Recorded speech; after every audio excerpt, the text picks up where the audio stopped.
Hi, I'm Ricky Wirtz, and this is Your Creatures, and thank you so much for joining us.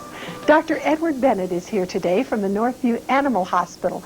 And for all you reptile lovers out there, or families that are thinking about possibly having a reptile join their family, we thought you'd be interested in learning more about the care, the feeding, and the personality, and everything else that goes into raising a reptile.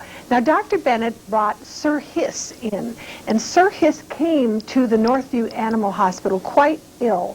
Can you tell us a little bit about what was wrong with Sir Hiss, Dr. Bennett? Yeah, Ricky, this is a, Sir Hiss is a ball python, and is a very popular pet, and this is approximately full grown now.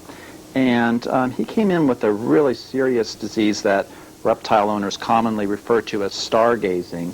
That's a neurologic condition where they're really disoriented, and they tend to, when we laid Sir Hiss out, he would just have his head contorted upwards and really didn't know where he was. It's as though he was dizzy. And we'll see this commonly in the boas, both the pythons and the boa constrictors. Generally, it's due to an inclusion body disease, and it's almost always fatal. So it's a very, very serious illness. However, it's also possible for the so-called stargazing to occur from other types of infections that affect the central nervous system. And virtually any type of infection can cause central nervous problems, or the so-called stargazing. Sir Hiss happened to also have a really bad skin infection. Yeah. And there's just remnants now of it here where you can see... you see that it's all pink down there. On his ventral abdominal scales, he still has a lot of pink little bit of pink discoloration. And redness there. So this was the easy part to take care of, and fortunately, in this particular case, the stargazing was also a result of a bacterial infection, even though it's very often an inclusion body disease or due to some kind of virus that's not treatable and fatal. Occasionally we get lucky, and the stargazing can be due to bacteria or fungus or some other infectious agent that we can treat.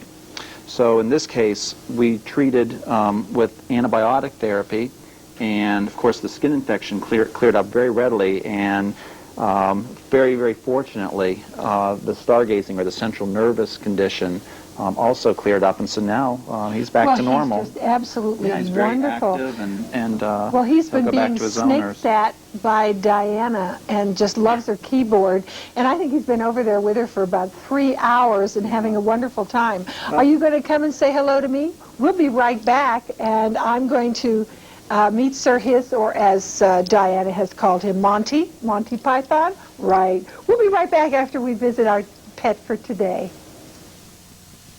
I don't think I'm as lovey as Diana. He's just kind of investigating me and trying to figure out whether or not he's ready to come over and say hi. He's absolutely gorgeous. The skin on him is so beautiful. You can see why people really like snakes, and they can be very responsive to people. Yeah. Well, he's just trying to get to know me. He's not real sure yet. How do you take care of a python?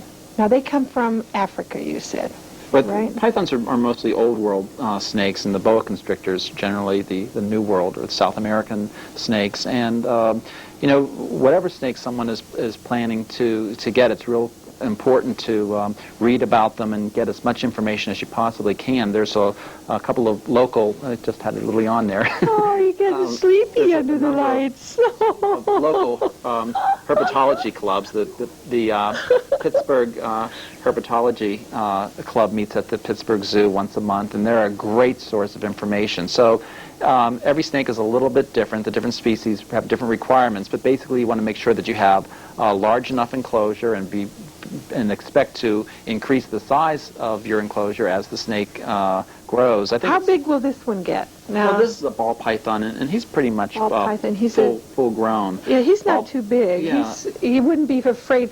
I'd be afraid with anything that's a constrictor that he'd squeeze me. you know? No, they're only going to go after their prey items. They know the difference, and actually you can tell how friendly he is when you consider the fact that he hasn't eaten for about 3 weeks now because he's been shedding. Oh, now you so tell me. He's very hungry, and he's looking around for the appropriate prey, and you're not it. I'm not it. You hear him? I'm not the appropriate prey. One of the most common problems that I see with husbandry in snakes is the use of these so-called hot rocks. And these are rocks that have a heating element in it. People plug them in, and it does provide a source of heat, but they tend to get too hot. The snakes just fall asleep on it. Even owners that have buried those hot rocks in substrate, sometimes the snakes can get in contact with it, and we'll see burns from that. In fact, even this snake even had a bad bacterial infection back here on the skin that we showed earlier that may have originally been caused by a burn or abrasion. So, tell them about that little claw you showed me. yes, well, kind of the boas interesting. have a vestigial appendage back here by the cloaca, and it's very tiny. I don't think you can see it without magnification, but right under my fingernail is a tiny little spur or claw, Yeah. and that's the vestigial limb from when snakes had legs and I can't evolved believe as vertebrates that had legs. See that? So, and this you'll find this on both the male and the female. Wow. In order to really sex Yeah. them, you have to take a probe and through the cloaca to determine if it's a male or female. But most people who have them will feed frozen rodents. They thaw them out so that they are carnivorous, and there's just so many different aspects to the care that it's really important to know exactly what to do and what to expect and provide the proper type of husbandry and environment before you obtain a snake. Well, we got you some information about beautiful snake. And I hope that if you have any other questions or anybody out there would like to have anything else dealt with, that you'll use our hotline, 622-1560. All animals are wonderful. There's a place for all of us on this magnificent earth of ours. So thank you very much, Dr. Bennett, and thank you for being there.